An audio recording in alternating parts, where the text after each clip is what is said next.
everyone, to another broadcast of The Soul of the Everyman on the ArtistFirst Radio Network. You can send your questions and comments in to dj@artistfirst.com. And now here they are, your co-hosts, Michael and Margaret Lyons. And thank you very much, Z-Man, for that inspired introduction. and right along with our topic for this evening on The Soul of the Everyman, because our topic for this evening is inspiration. Mm-hmm. Otherwise known as red wine. Oh, my. Not condone any form of adult libations during the show. After the show, sure. And we didn't mention anything about before the show, but you know. So bad. I am one of your hosts, Michael Lyons. And I'm Margaret. She is the inspiring Margaret. Oh, my. So, what do you want to talk about? Since we need to be inspired. Oh, we were talking, or are talking, about the act of inspiration. Mm-hmm. Because we all know when you are looking or casting about, trying to figure out what the next step is. Inspiration is just that impulse that points you in a certain direction. That quiet voice. Mm-hmm. And when you actually begin walking in that direction, inspiration walks with you. And usually you can see the work of an inspired hand because you realize that it's hitting parts of the observer in a way that if you thought about it and tried to plan it out would be almost linear. Inspiration gives you perspective in a bunch of different ways. It speaks to that part of your soul that feels whether or not that frequency is high. Mm-hmm. And real. Mm-hmm. I think what you end up when you're doing something which is inspired, it's right in the same way that when you do something like you're going along and you turn and you knock into the cup knocks into the fork knocks into the plate, and all of a sudden everything on the shelf falls over and you go, I could not have done that if I tried. That's not inspiration, but it's inspiration is I couldn't have done this if I tried.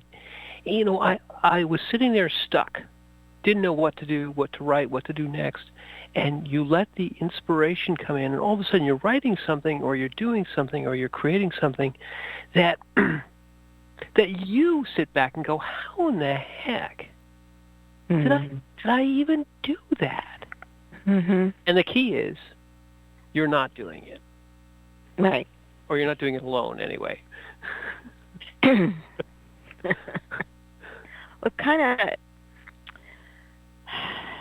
It's interesting because when we observe these little things, like when the kids set up the dominoes, and we've all done that in some way, shape, or form. You set a line of them or try to make a pathway, and you hit the first one and it falls and hits the second. And it just continues on in this kind of flow. We have a tendency to look at that and say, well, that's kind of how life is, isn't it? You just sort of set up everything and try to let it follow that flow. Mm-hmm. But I found out an interesting fact today that they did a study, and mathematically speaking, when the first domino hits the second, it can actually hit a domino that is 1.5 times larger than itself. And then that one can actually hit the following domino 1.5 times larger than itself. So you could, the first one could be like 1, and the next one would be 1.5. Or if it was a 2 inches, it would be able to hit something that was 3. Mm-hmm. It just would go on that way. So in a string, that expands.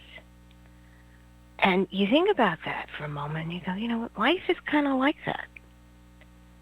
Sort of the way when you're speaking with someone and you never know really what that conversation or that communication did in that person's life. Exactly. And then suddenly it switches into something far greater than you could possibly even hope for. And you always sit and you wonder, well, how in the world did that happen? Mm-hmm. But I honestly feel that is like a foundational aspect to life. Mm. Where when you start something, your impact is actually 1.5 times what you thought, what you started out with.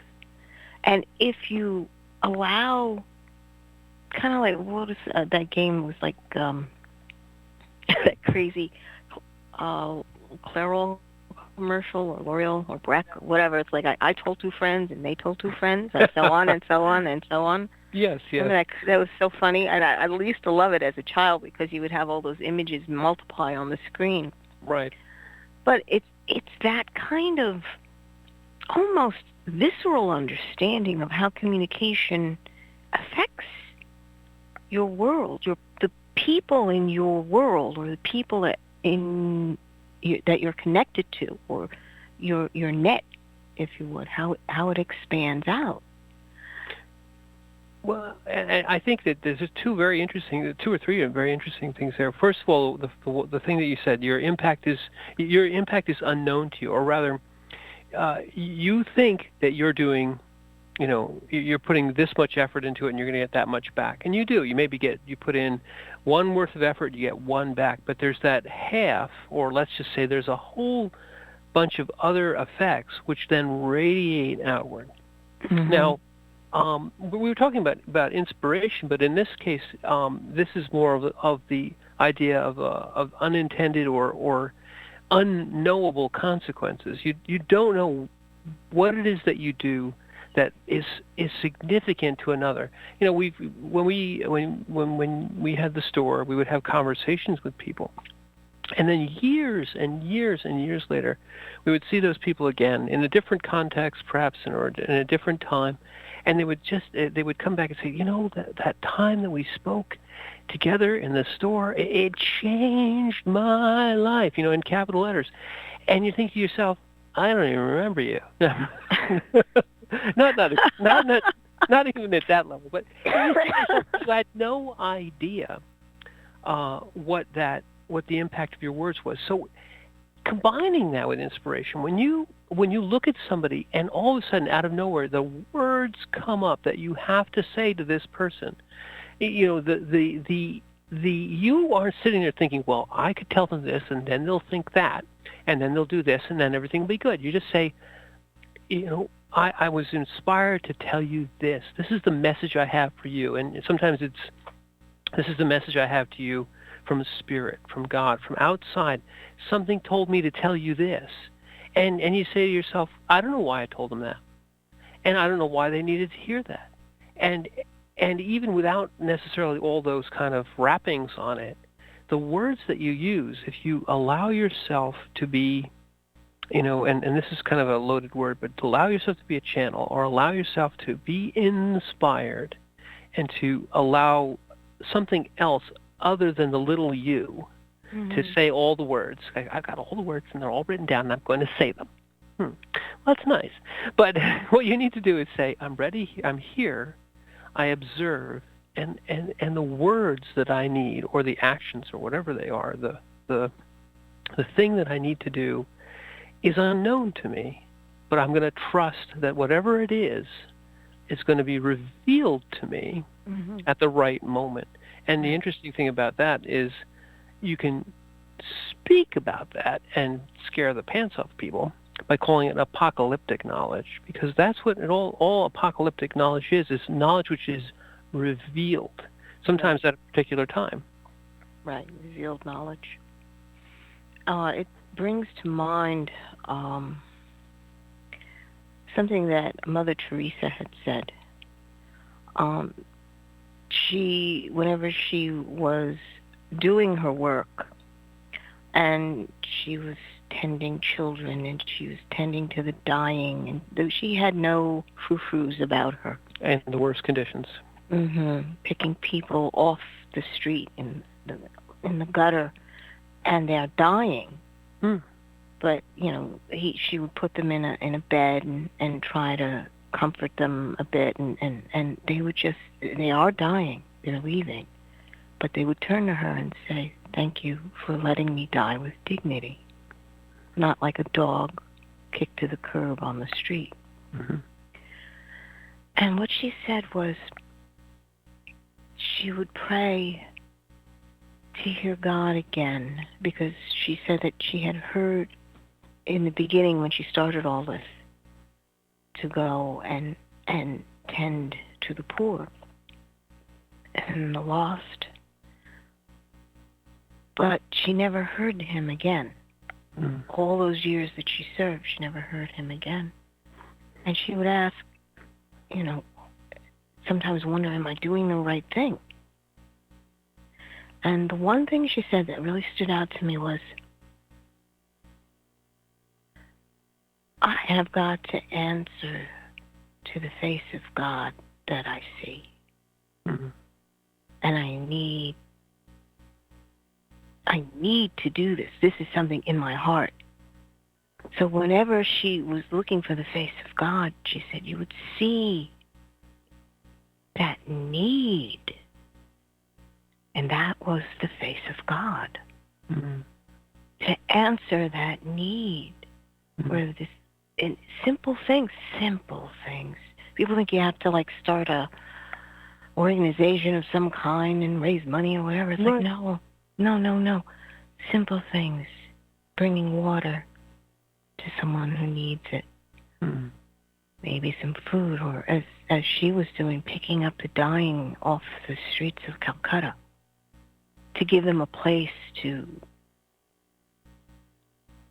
have some dignity, to die as a human. Exactly, as a human. To die as a human being. But that answering of that need, that's a call. She was acting as the eyes of God at that point and saw the need, the lack, the hole in the soul of this other human being. And so she answered it. And answering it is in many different forms. This is where the inspiration comes in. Inspiration comes in to fill that void because you see the need and you don't know what to do. Because the need seems so great to you. You may be looking back going, well, I'm only one person. What can I do? But she was only one person. And again, you just do exactly what the need is in front of you. Answer the need that stands in front of you. That's all you know. And that's being in that moment. That's 100% present in that moment. You're nowhere else but there. And you understand you're in this particular space and time, but that hole that you see in the soul in front of you hurts you because you feel that connection. Well, and exactly, and I think if you turn it back to what you said earlier about inspiration, the effect of it being, let's say, 1.5 times, you see the need. The need is the one thing, and you are the one person, and you fulfill the need. You are the one person that fulfills the need by starting the domino. Well, exactly. But what I'm trying to say is you pushing your domino forward, to use this analogy, and striking the other domino and fulfilling the need to pass that energy forward. There is a multiplication.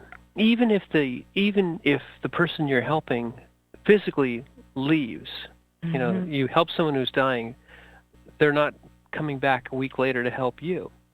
But it doesn't matter. The energy transfer is not just outward, and even not just outward and back with equality. It's outward and back with a magnification. And that's the interesting thing about acts that are inspired versus planned or you know, something that we're organized. Well, yes, exactly. You know, you say, I'm going to do this, and it's going to be a good thing, and I'm going to give $5 in the church basket, and everything's going to be great.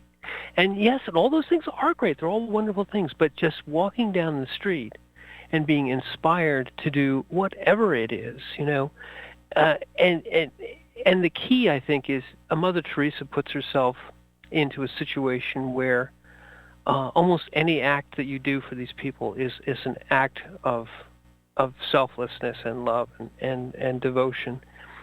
But you don't have to be a Mother Teresa, nor should you let that be the barrier for your own inspiration. You merely open yourself. And if you're, I hesitate to say unlucky enough, but if you're so challenged to be called to be a Mother Teresa-like figure, you know, be ready for the ride can get pretty tough pretty quick. If you ask for real inspiration, your real inspiration can be something that's really hard to do. Well, but in most cases, the inspiration is something which is just an act which the small voice, which is not yours, tells you to do that you wouldn't normally do anyway, but yet you follow that guidance.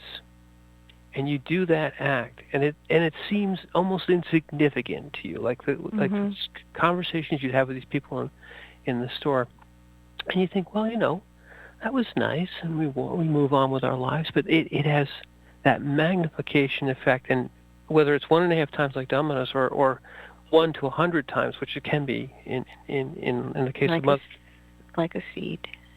Like a seed. Yeah, no, the every person has within them the ability to choose whether they participate or not in whatever presents itself. That is our free will down here. True. When inspiration comes in, and you know when it's inspiration that is divine, because it carries with it strength, courage. You know, ordinary. We are all ordinary. Lord knows we are all ordinary. Not you, though. Stop. Just keeping it real.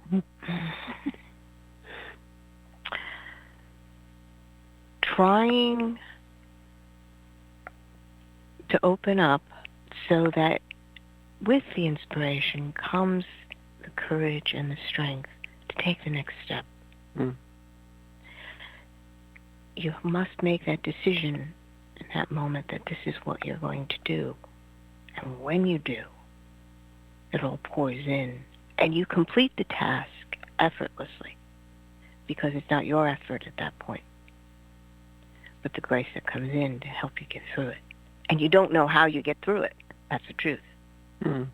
You really don't know. You could be in a situation where by all accounts, you should be on the floor, a sobbing heap, broken. But if you've already made the decision that you're going to participate in this and answer the need that you see in front of you, you have tremendous grace on your side, tremendous strength. You can do anything. When that inspiration, which is divine love, and fills your heart and empowers you to do things you never thought you could do. If you thought about it. Usually you're so involved in whatever is in front of you, it doesn't matter. Right. And that's an interesting point, too, because inspiration is sort of a two-way street in that regard. You know, sometimes you will get a knock, a literal, hey, here's something that you should do. Like a sign stuck on your forehead. Wow, I should do this.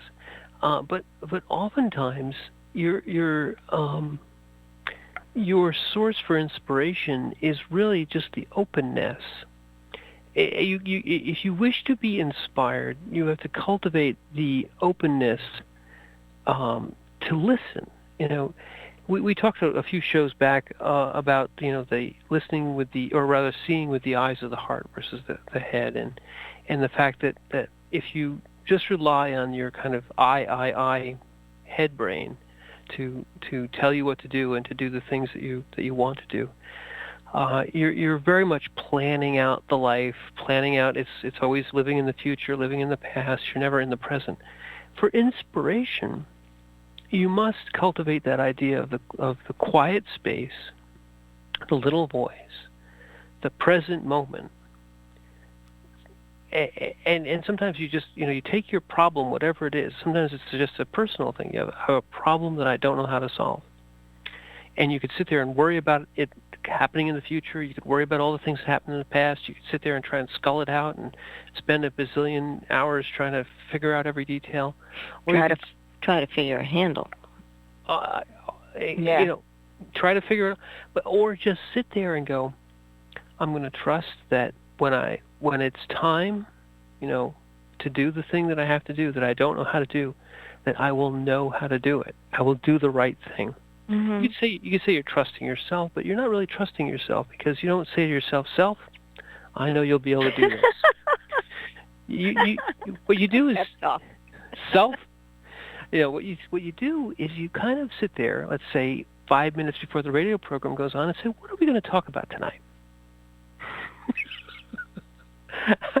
or you have something where it's really Paul, a great quote from the Bible, the Apostle Paul, and all the apostles really would be in trouble all the time with the authorities, with either the religious authorities or the government authorities for doing the things that they were doing, and they'd be dragged into courts and put on trial, and the words were, don't prepare a defense, don't worry for a moment about what you're going to say when you're brought up on trial and they accuse you of all these bad things and say we're going to put you in prison and put you to death. The words that you need will come to you. What is that but inspiration? Right. That is Jesus' assurance to his apostles, to his followers, that the words will be there. And most of us, let's face it, you're trying to prepare your case like you're a lawyer. Mm-hmm. It's this, it's that, it's this other thing. And it's like, no, that's not what he was talking about. He's talking about the fact that because you are doing this from your heart, these reasons, not just because I'm giving you this instruction, but because you really are in relationship with me. There's a love, there's an understanding. We have talked. You understand my mind. Just be with me, and it all comes. Mm-hmm. And that is always an interesting let go state. There's the word. Mm-hmm. Because the ego really wants to. Well, wait a minute. I want to move this around. I want to control it. I got to see a way to this. I can't just let it be. It's like, well, you're going to see a way right into prison or death. Right. That's what's going to happen. But that's such a great point.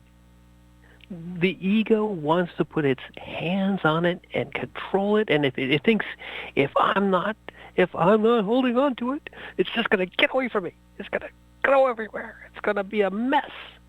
And that ego mind will convince you that unless you prepare your defense and have everything dotted and I's crossed and T's and contracts and signatures and all those other things, that it'll just be a complete mess. And what does the ego not do? It doesn't trust, not for an instant. Mm-hmm. It has nothing to do with that. It's that pep talk. It's like, I know you can do it. It's like you're talking to the ego at that point, and the ego doesn't. I mean, honestly, it's very easy to befuddle an ego. Everyday things befuddle the ego. It's true. It's absolutely true. We're not all that people. We can't figure our way to do things. It's just, hey, some of us have been given, packets of information, and if we're good, it all gets kind of put together like the way a car works. This system, that system, the wheels, the engine. It all gets put together, and you get to sit in and turn the key to make it go, or push the button nowadays. But you're right. I mean, the ego is the part of you that gets overwhelmed when too much is going on. It's the part of you that gets frustrated when it can't make things happen. It's the part of you that when things aren't going right says, let's give up, or this is never going to work. And those voices, that ego voice, is very sure of itself when it thinks it's got all under control. But as soon as any little thing goes wrong, it's ready to run for the hills and throw everything up in the air, and blame anything around it that it can. Oh, the sun was in my eyes. But it's true. Blame is usually the first step, because I've already considered all the possibilities. It can't be my fault.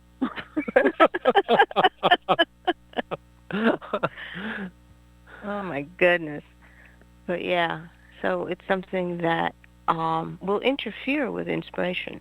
It's as simple as that. If you make the decision that you want to control this, or you think, I got this, and something happens outside of all your considerations, which, let's face it, when you're living a real life, that happens all the time. All the freaking time.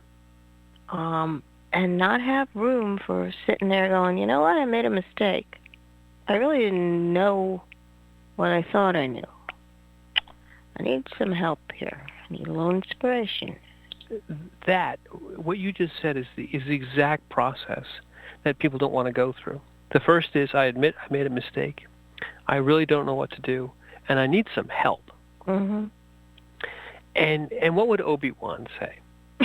Obi-Wan. Obi-Wan would say, let go. The point of the whole thing of the ego is that it wants to just hang on for dear life to things it understands, and anything it doesn't understand is scary, or it has to be pushed away. And usually the response that it gives is, well, I got to learn how to do this, so I have to be here to learn it. Right. I need a book. Or something. It's a book. Whatever.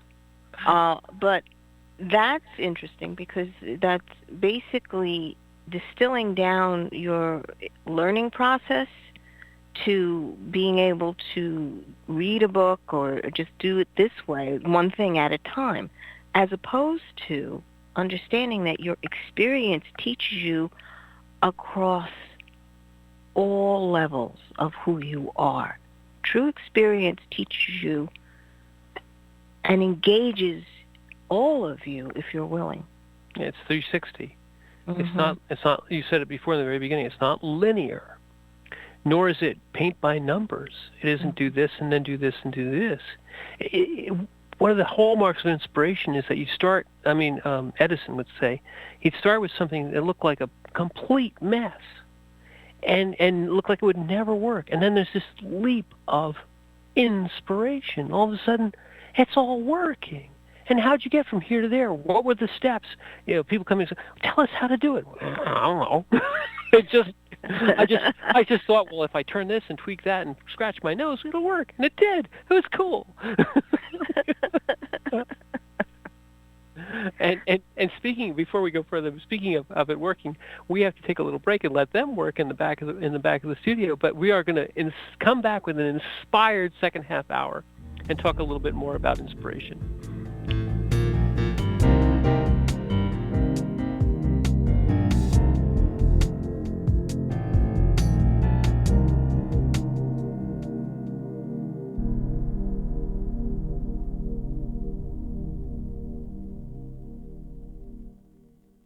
The Fat Man Gets Out of Bed is the latest book from Michael Lyons, the award-winning author of There is a Reaper. Featuring 13 original stories, this wide-ranging collection has everything. Forbidden love, gods versus demigods, weird invading aliens, sexy seductive artificial intelligence, and unusual passion between the living and the dead. All set amidst fantastic worlds of pain and loss and boundless joy. From the sublime to the macabre to the bittersweet, The Fat Man Gets Out of Bed will leave you breathless with laughter, brimming with tears, trembling with suspense. Available now on Amazon.com, Google Play, iTunes, Kobo, and fine e-tailers everywhere. Taking God on Patrol is a first-person account of the world of law enforcement from the perspective of a Christian police officer in the fourth largest city in America. From speeding car chases to the crossing of the thin blue line, author Mark S. Cariner seeks to find God's biblical truth in a behind-the-scenes look at law enforcement. And check out Mark's newest book, The Tactical Heart. Both are available at Amazon.com. Hi, my name is Christina Garlick, and my new book, Nevada Rain, is now available. It's a sci-fi fantasy story for ages 14 and up. I hope you check it out, and of course enjoy. Also, you're listening to the ArtistFirst radio network that has a station for everyone. There is a Reaper is the story of 5-year-old Christopher Aaron and his life-changing struggle with leukemia. Winner of both the Indie Bragg Medallion as well as the reader's favorite silver medal for memoir. There is a Reaper has more than 100 Amazon book reviews and a 5-star rating. It has been described as life-changing, spiritual, a must-read. Just released on Audible and iTunes, this memoir is also available in paperback and on Amazon Kindle for only 99 cents. Get your copy of this life-changing memoir today.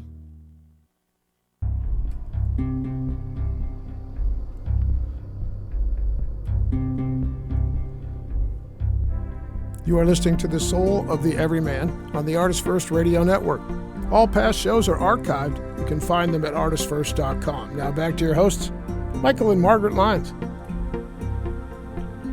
Thank you very much, Steve.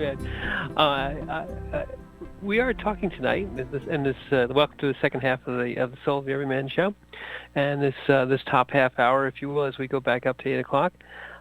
We are talking tonight about inspiration.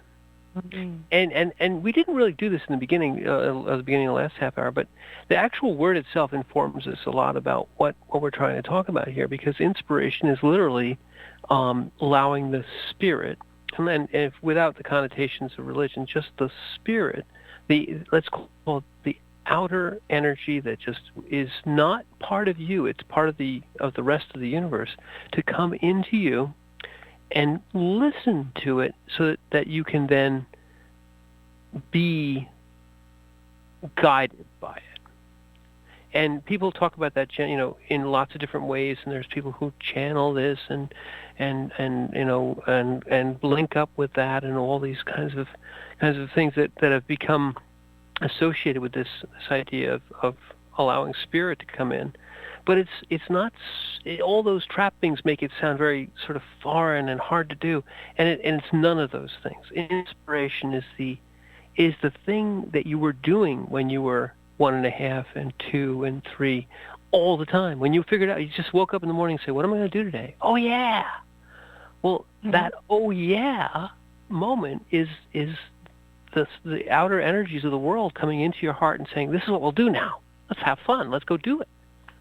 Well, the children just do what makes their heart sing. It's that connection and that curiosity and that joy of just being able to participate in whatever's in front of them.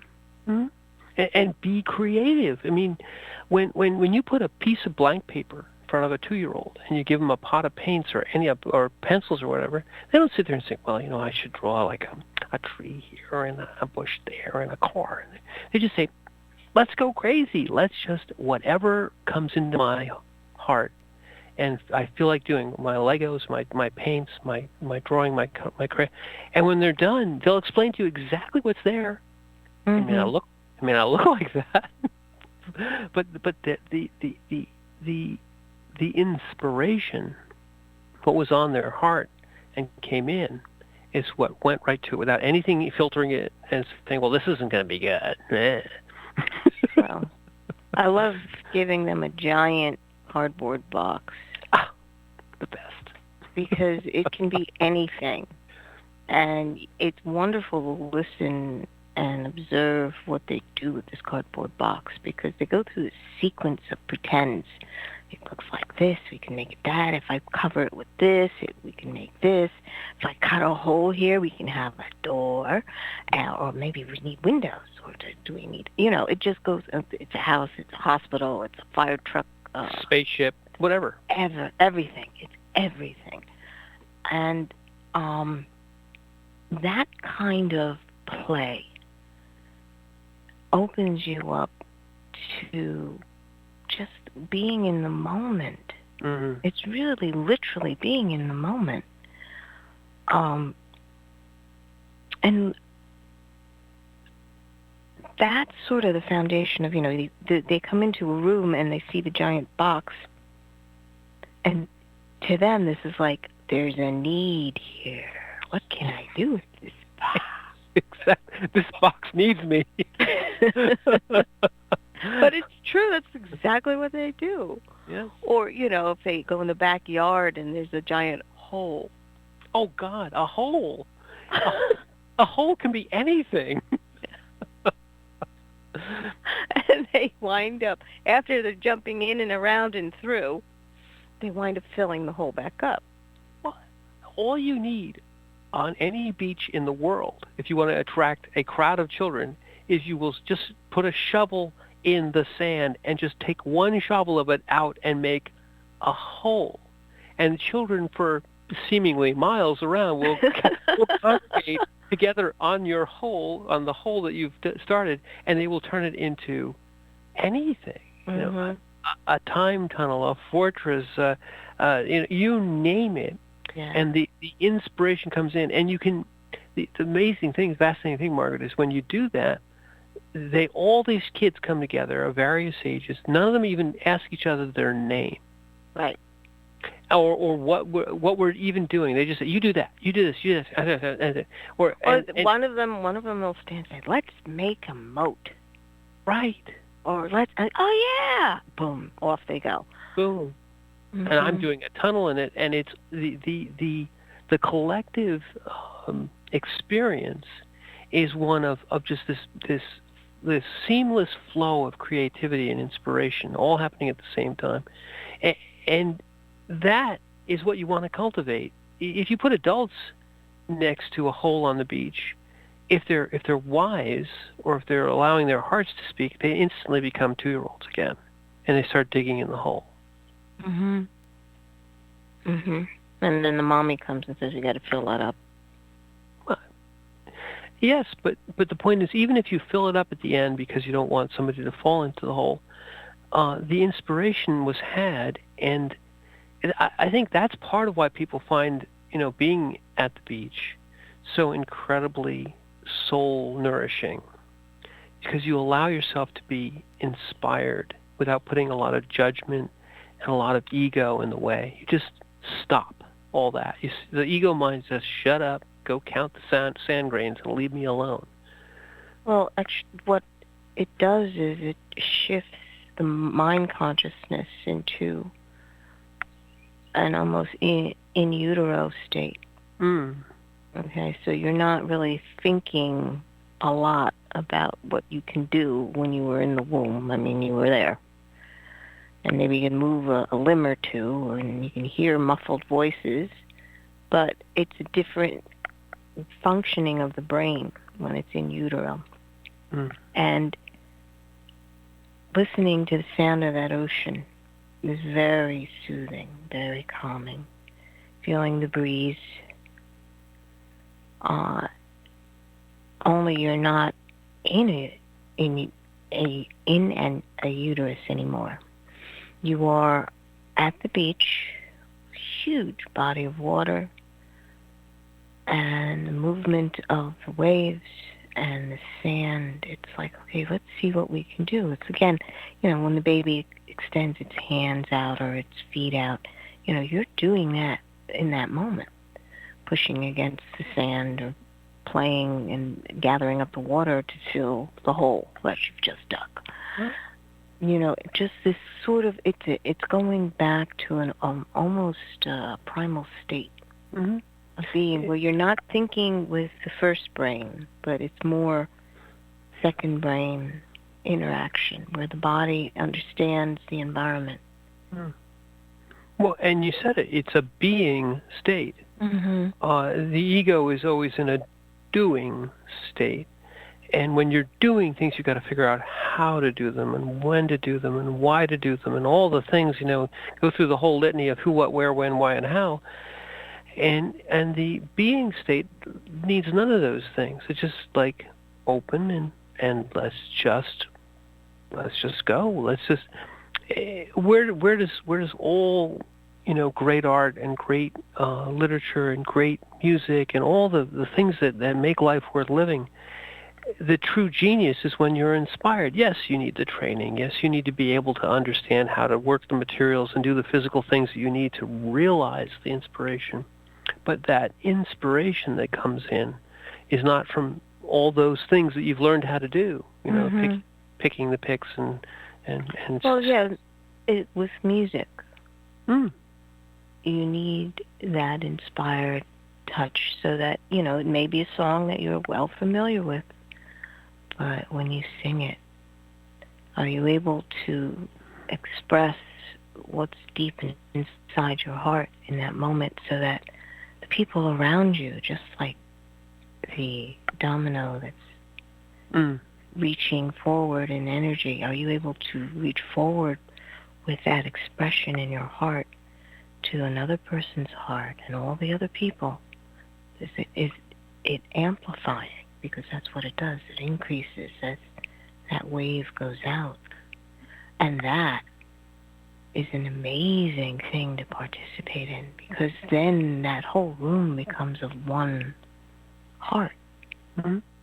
And you just said it.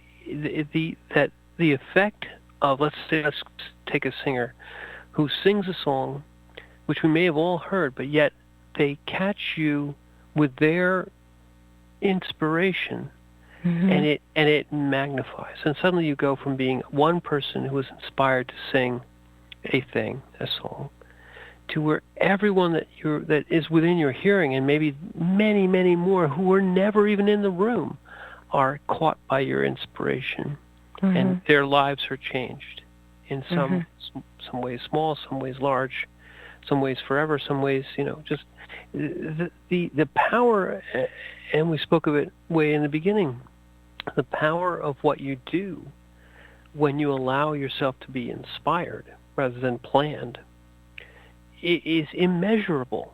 It isn't it isn't infinite, but it's immeasurable. You can never know to what extent your word, whatever the word was, changed a person or many people, or changed the world.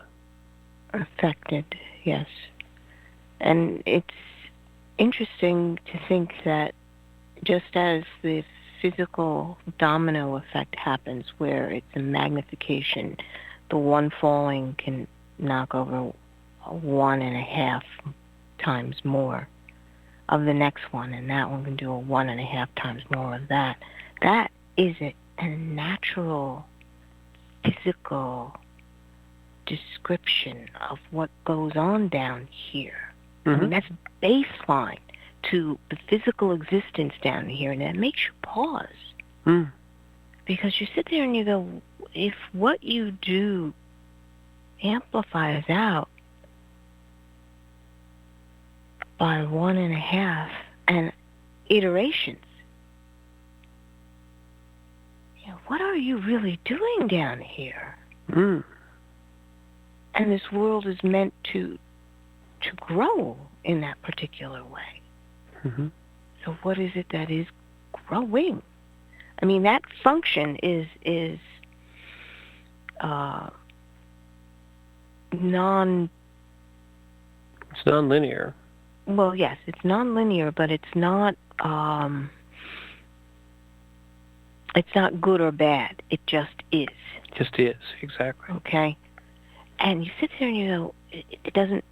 It would carry on if it was a bad inspiration, or it would carry on if it was a good inspiration. But that carrying on process, that amplification step process, it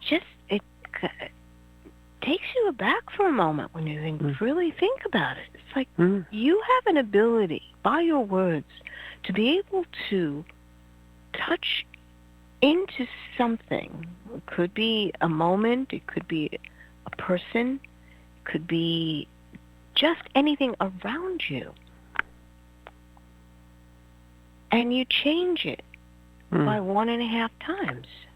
And you have the free will to choose what it is that you're going to amplify. That's the fascinating thing. And there's a couple of great points here. The first one that you mentioned was that, inspiration, you said it can be good, it can be bad, and I would postulate that there's no way of knowing the effect, whether it's good or bad.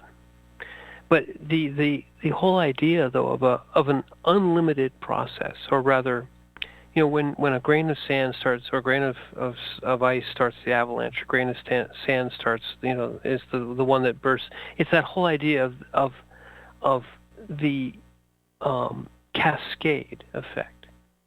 When you start a domino, it's a cascade. A very small thing can end up, shaking the earth. It grows and it swells, and as long as it's connected or remains in motion, it doesn't just, like you said, 1, 1, 1, 1, 1, 1, 1. It's 1, 2, 4, 6.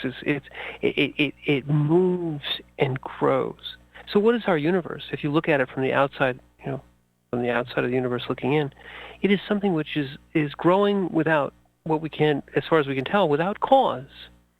What grows it? Where does that energy come from to grow it? Well, if you ask a cosmologist and they're honest, they'll say, I don't know, because they really don't know. Right. Why. There's two things about the universe that people have a problem with, and this is the first one is, if the universe is expanding, what is it expanding into? Which is a kind of a trick question. But the other part of it is, if it's a balloon and it's just blowing up, what's blowing it up? Well, maybe what's blowing it up, if we thought about it from the point of view of energy as it grows, is action, is inspiration, is the channeling in of spirit into physical, which then amplifies. Mm-hmm. Now, that's all. People say, oh, that's just hooey. Well, prove it that it's hooey. I think it sounds pretty close to what's actually happening. Even if you don't write it so large, make it the universe. Write it small, make it the world. The actions of one person who is inspired can reverberate around the planet. We all know it because we've all seen it, and it can be, like you said, good or bad. You can be a Mahatma Gandhi, you can be a Mother Teresa, you can be a Hitler. Those actions, the inspirations, aren't necessarily good or bad, but they reverberate. They can cause horrible things to happen or really wonderful things to happen. And I think it's fascinating to see, because the technology that we have now has amplified that in terms of communication amongst humans. And speed. Yeah. So the minute someone posts something on one of the social media outlets, and then it goes off to their friends or whoever, and then suddenly, there's this uproar or whatever you want to call it. But it's like realizing that is emotion, that is that pushing forward of energy. Right. And a lot of people just do that unconsciously. They just put any piece of out there. Mm-hmm. Without thought of, well, why are you doing this? Has it even occurred to you, why are you doing that at all? I would not stop you. So you say without thought. It's thoughtless, but they do it with this sort of intention. The reason it's not inspired is because it is the ego still doing it. Right. It's like, oh, this will be fun. People will think I'm so cool for this. Well, that's all your ego mind doing it. When Akian was putting her paintings out, her incredible, inspired paintings of beings that she had never seen in real life, but she was bringing in through her spirit into the life on the canvas. That her fame now is worldwide. But in the beginning, it was just her and her family posting a picture. That when people looked at it, they say, "Am I looking at the face of God here?" It was so apparent that she had captured something on canvas that was echoing deeply in the heart of almost everybody that looked at it. Mm-hmm. And her paintings were all inspired. In fact, she said that she was taught in the spirit realm to paint. She would never had taken any training, but she would go into her studio and work hour after hour. Most people have seen the Prince of Peace painting that she had done. And she was only 8 years old when she did that. Yeah. If you see all the other paintings she had done, the amazing way, the technique where she's able to bring life to the canvas, where it feels more than just like a snapshot where it looks so real. It's like the spirit's there. Right. There's light coming from that canvas. It's inspired. Mm-hmm. Literally. Mm-hmm. And that's the amazing thing, if you think about it. That is what our actions can do down here, is you can create not just things, but it's representations that are so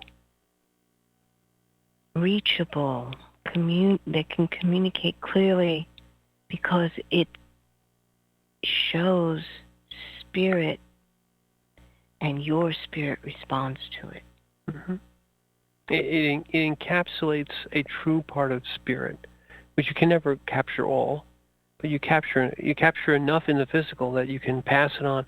A Mozart symphony. What we call, oftentimes the word is thrown around too much. What we really call genius down here, real inspired genius, doesn't need words in order to convey itself. You listen, you look at an Akian painting, you listen to a Mozart symphony, and it doesn't matter that it was written 300 years ago, or that it was done by an 8-year-old. It just matters what it says to you. You feel the embodiment of spirit, and you wonder, how could this 8-year-old have done this? Well, there is no ego mind explanation for it. Mm-hmm. Well, Mozart was writing his pieces when he was a child as well. Yes. And that is the human part. In the human part, we all have spirit within us. It's whether or not we choose to interact, integrate, feed all aspects of who you are. And spirit is certainly a major part of who you are. I'd say the truest part of who you are. Mm-hmm. And it's also realizing that the spirit realm, now this has been a big subject with a lot of people, because they want to say, spirit realm, or I'm spiritual, I'm not religious kind of stuff. Getting confused on areas of spirit. We don't have enough words to describe that realm, because there are different levels to the spirit realm. And I like to talk in terms of frequency when we're doing spirit realm, because you can have low frequency spirits and high frequency spirits, and then you have to meet high proof spirits. Ah, yes, high proof spirits. Oh my.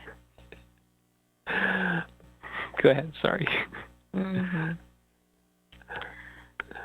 And to realize who is coming through. I mean, if you are acting as a channel, it's just acknowledging that world is also vast. And a lot of people believe that just because someone is able to contact spirit, that their spirit must be really high or really mature, and that's not true. The ability to do that is like being able to see. Right. You know, you have certain reading on your eyes of how well you see, but that doesn't mean that, you know, you can see everything. Your maturity of the spirit has more to do with your heart development than it does on your ability to perceive whether or not there is another entity in the room or not. I'm not saying this is not a judgment call. It's just being able to discern the different levels of spirit are vitally important to human development, because you choose who you have a relationship with, Exactly. who you're in contact with. And if you're channeling spirits or spirit on an inspirational level, be aware of where this is all coming from. And too often, and I think you're alluding to the same thing, the folks who want to claim or in truth do have contact with the spirit and want to talk about people who have crossed over and so on. The problem is a lot of it gets kind of bound up in their egos, in control, in being able to, you know, kind of ride the wave of how wonderful am I, and that's where you see that they have a vision, they have a talent, a God-given gift. But just because you have a gift doesn't mean that you know how to use it or that you use it in the right way. You can use it just as any gift can be used to either allow inspiration or to feed the ego. You know, your gift can feed your ego and make you feel like you're the most special person on earth, and yet you still have the gift, but it's not growing. It's no longer the 1.5 times outward. It's just the one eating. You know, when feeding your ego, you're not helping anyone but you, and you're just making a fat ego. You know, no one likes a fat ego.